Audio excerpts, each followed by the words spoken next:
But they that wait upon the Lord shall renew their strength. They shall mount up with wings as eagles. They shall run and not be weary, and they shall walk and not faint.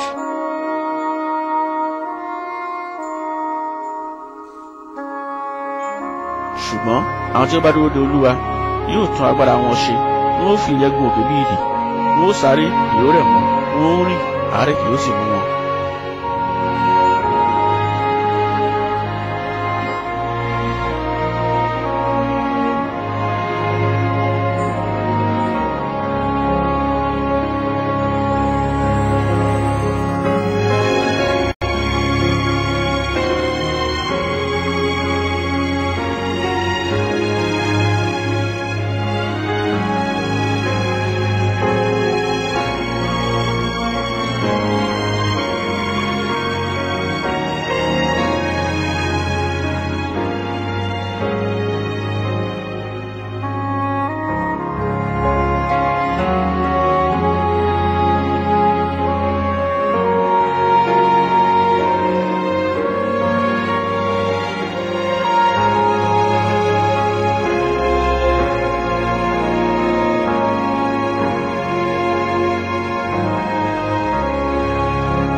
For God so loved the world that he gave his only begotten Son, that whosoever believeth in him should not perish, but have everlasting life. Nítorí Ọlọ́run fẹ́ aráyé tó bẹ́ẹ̀ gẹ́, tí ó fi ọmọ bíbí rẹ̀ kan ṣoṣo fún ni, kí ẹnikẹ́ni tí ó bá gbàgbọ́ má bàa ṣègbé, ṣùgbọ́n kí ó lè ní ìyè àìnípẹ̀kun.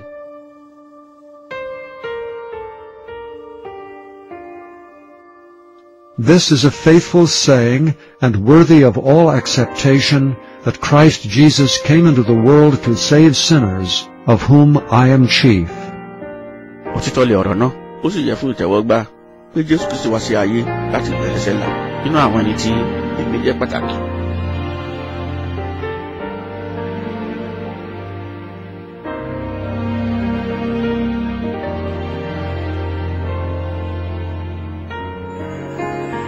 He that believeth on him is not condemned, but he that believeth not is condemned already, because he hath not believed in the name of the only begotten Son of God. Ẹni tí ó bá gbàgbọ́, a kò ní dá a lẹ́jọ́, ṣùgbọ́n a ti dá ẹni tí kò gbàgbọ́ lẹ́jọ́ náà, nítorí tí kò gba orúkọ ọmọ bíbí kan ṣoṣo tí Ọlọ́run gbọ́.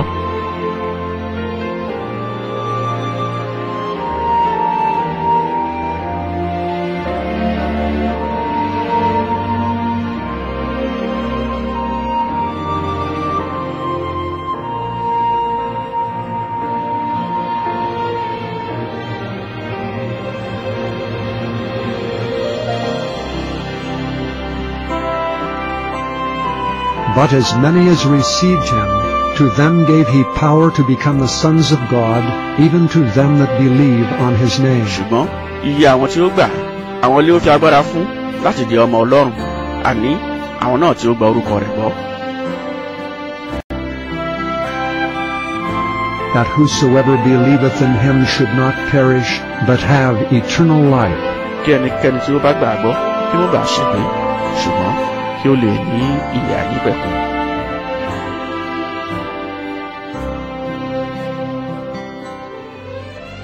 To the law and to the testimony. If they speak not according to this word, it is because there is no light in them. Sí òfin àti sí ẹ̀rí bí wọn kò bá sọ gẹ́gẹ́ bí ọ̀rọ̀ yìí, nítorí tí kò sí ìmọ́lẹ̀ nínú wọn ni.